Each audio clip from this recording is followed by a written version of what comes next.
Hi, hello, my name's Ollie Bliss and this is my channel Book Draw. For those who don't know, I enjoy looking at queer fiction and occasionally I make videos about art.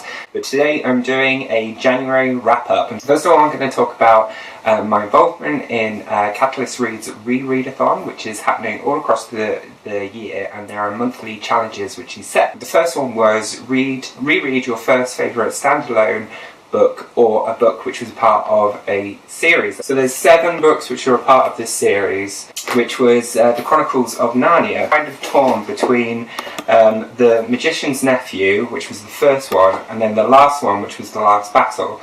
And I do remember this one. I feel like I might reread this one anyway. So this focuses on Diggory and Polly, who are neighbours. They live on the terrace, and Diggory has an uncle, Andrew, and he's this crazy scientist person, and basically the two of them, they're exploring. They find that there's this connecting passage between their houses, and they have these rings which take them to this woodland between worlds, and there's these pools of water which take them into different worlds, and they enter into this one place where it's all in ruins and there's statues all over the place, and they ring this bell and they release this witch called Jardis. What's particularly cool about this story is that you find out why that there is this lamppost in the middle of like a snowy forest when they first enter into Narnia in the Lion, the Witch and the Wardrobe, and so it uncovers that whole story. But on the front cover here you also have Strawberry, who becomes Fledge and he's given wings, and it also explains how the animals are given voices. It's the beginning of the world of Narnia, but it's got this massive adventure tied up into it, which kind of sets out what happens in the events of The Lion, the Witch and the Wardrobe, which I think happens like 1,000 years later from memory. But it's very, very good. It's very good. It's a proper sweet little adventure, and I had actually forgotten loads of elements of this, so it was nice to revisit that. The next one I want to talk about was something that I actually experienced at the beginning of January. It was kind of like a tipping point between like December, January, but basically it's very, very foolish, and I completely and utterly blame Chris Vigilante for doing this, because back in the summer he did a short video series which was about Choices. Choices is an app which basically gives you like adventure stories, and he had chosen High School Storybook 1. And so I really enjoyed watching him go through and make those choices, and I don't know, maybe it was because I was back home with my parents and I was thinking about like old experiences at school or whatever. I decided that I was going to give it a go and have a play, and I had no intention of spending any money on this app at all, because you can initially go in and get it. But it's so seductive. It's so it's actually, I think it's criminal really, because it invites you to take part on these little sub-adventures, and in order to properly build friendships with other characters, you have to kind of pay out for them, and it's incremental, and it's like small little amounts, so it doesn't feel like very much. But then at the end of it, I realised that I probably paid like £20 playing this game, which is absolutely ridiculous. But then equally, I kind of justified it to myself as I was drinking and playing this game alone. It's the equivalent of playing like a Game Boy game, and so I justified that if I'm spending under £30, I'm okay. That said, like, I could have easily spent all the money just to ensure that the characters got along and had the best time. So basically, you choose your character to begin with anyway. So I completely changed who I wanted to be, and I kind of wished that I could have been, because I was a complete little nerdy geek in the corner, wallflower type person, and I wanted to step out of that completely. And just be someone completely different, and it was lovely. It was really nice, and I was really flirty with Michael, and he was really receptive, and that never happened in high school. You find out what about Michael's background and why he's not like he's not a complete rebel, but he's not like the golden boy of school, but he's a bit of a jock, and you end up making him become more of a jock. and for some reason I decided that I was going to join the band. I know why. Because one of the characters in the music class was kind of cute, and I was kind of like, do I want to form a relationship with him? And that's the other thing, you could potentially have multiple relationships with people, and because there's Caleb as well, and I was like, it's kind of into him, but I ended up like dismissing him because I couldn't afford to hang out with him and everybody else. And I also like set up Emma for some random ass date, and I regretted that decision because I could have focused my purchases on my relationship with Michael, and that's absolutely ridiculous. Basically, don't do it. Don't play choices. It's corrupt. And they reassure you that they're really pleased with you, so it's very like edifying, and it makes you feel really good about what's happened, and you want to help them, and they're pixels. They are pixels. But I fell into it, and it's only from a distance that I can kind of hold up my hands and go, I was suckered in. But I really want to experience book 2. But I think there's something about the fact that you're incrementally having these purchases that feels a bit wrong. As a kid, I can imagine just going, it's only like an extra couple of credits, that's fine, and you'd just be rocking up this little massive bill for yourself. So dangerous stuff. I also had a lovely experience of listening to Awaken online, which is by Travis Bagwell, and the first book is called Catharsis and the second book is called Precipice. I ended up listening to them both because I just had so much fun listening to them. So Awaken Online is set in a slightly futuristic world where you have virtual reality headsets, but you can basically, it's indistinguishable between real life and a virtual life. They've even added elements in where you can experience pain, like a mild pain threshold, but you can still experience pain in the game. So in the book, you're following Jason, and Jason is a little bit weedy.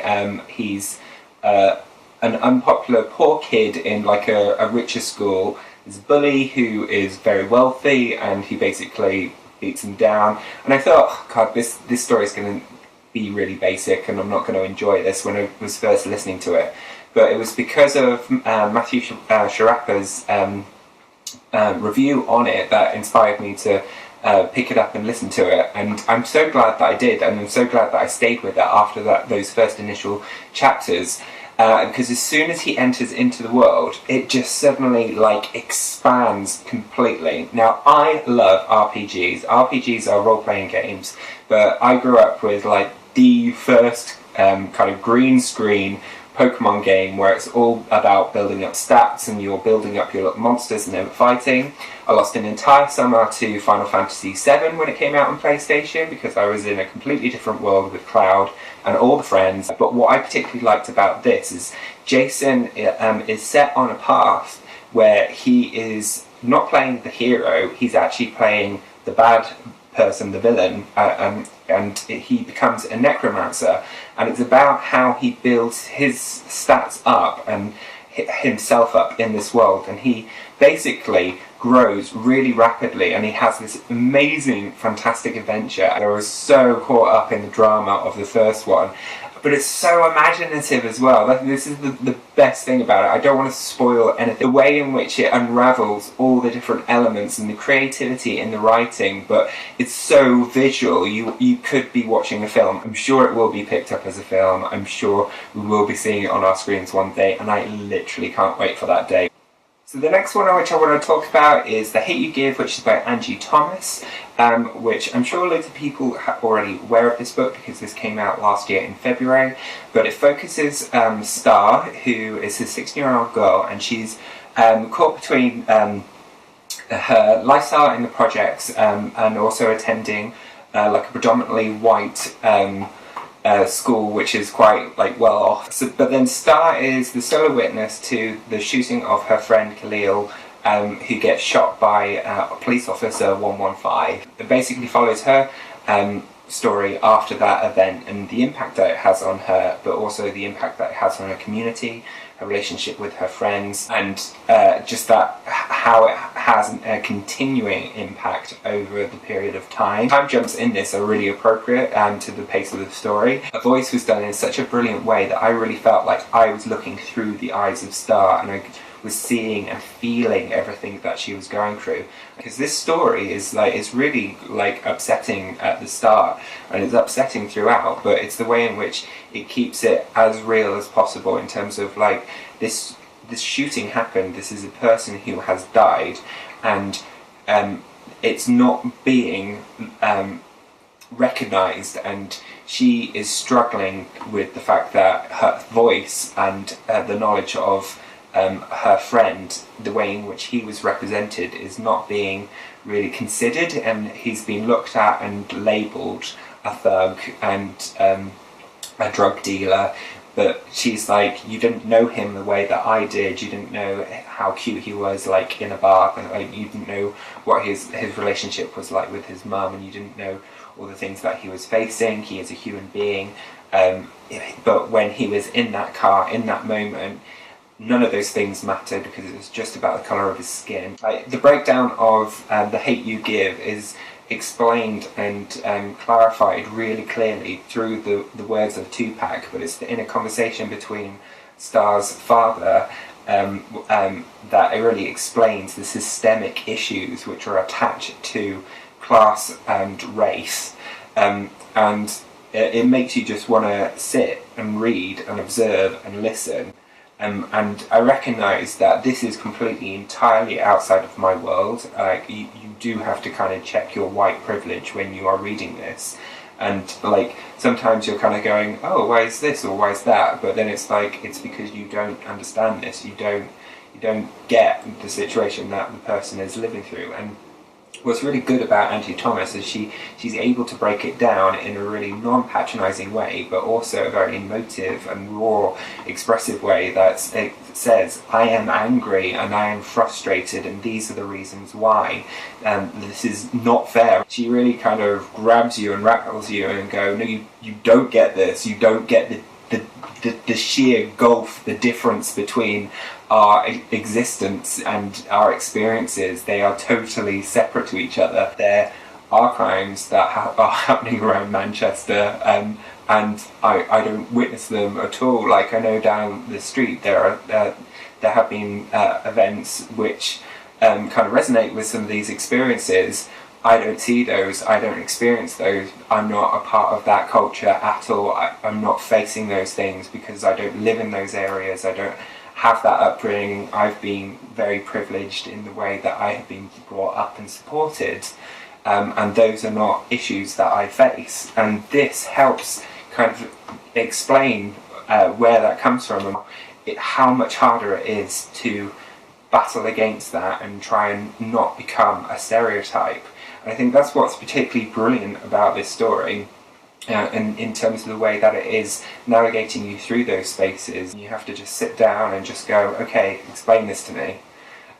So I just really enjoyed this. I think it's something that a lot more people should be reading, and it's definitely like a book that you want police officers to read. But yeah, so this is totally worth the hype. I'm very excited for the movie. I want to see how that changes as well. The last book which I listened to in the month of January was Crime and Punishment, which is by Fyodor Dostoyevsky. I think that's how you pronounce his surname.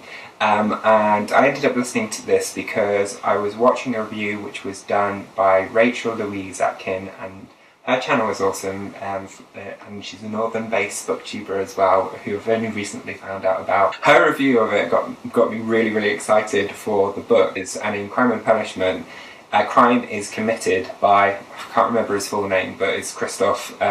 He basically murders two women with an axe. The way she was describing it, she was quite excited, and she was saying how it's kind of beautiful, and I was like, that's messed up. And so I listened to it on a Liverbox recording, and it's something that I would recommend people can do for like old classics. Liverbox recordings are free, and they're done through volunteers. I would say that with this one, the recording is patchy in different parts, and so that detracted from some of the experience, but on the whole it's great for when you're walking around doing different things and you just want to listen to more books as you are doing other stuff. The story is actually really, really like gripping. Christoph is a bit of an idiot, and he is a student basically who decides that he's a bit above law and above everything, but he doesn't really recognise the kind of moral impact that committing murder will have on him and on his soul. And it's really interesting to see the deterioration of his character through time, and how paranoid he becomes from doing this very callous act of just knocking off these two women because he thinks that this one woman deserves it a little bit because of she runs a pawn shop, but he doesn't even have very good reasons why he wants to kill her. And when he eventually does say it out loud, his reasons, he goes back and forth through all the different narratives that he's told himself, the reasons why he did it, and he knows he's lying, and eventually he gets down to kind of the root of why he did what he did. And that was really fascinating to read and listen to. It kind of makes you go, what experiences has this writer had in the past that makes him so aware of these feelings? Kind of left thinking, this guy made this really, really real, too real. But yeah, so that was my last listen. Anyway, I've talked loads about the different books that I enjoyed. If you have listened or read to any of these, please tell me your thoughts on what you thought of those books. I'm particularly interested in people who have had experiences with Choices or Awaken Online, because I loved Awaken Online. Anyway, take care everyone, and I'll see you again soon. Okay, bye!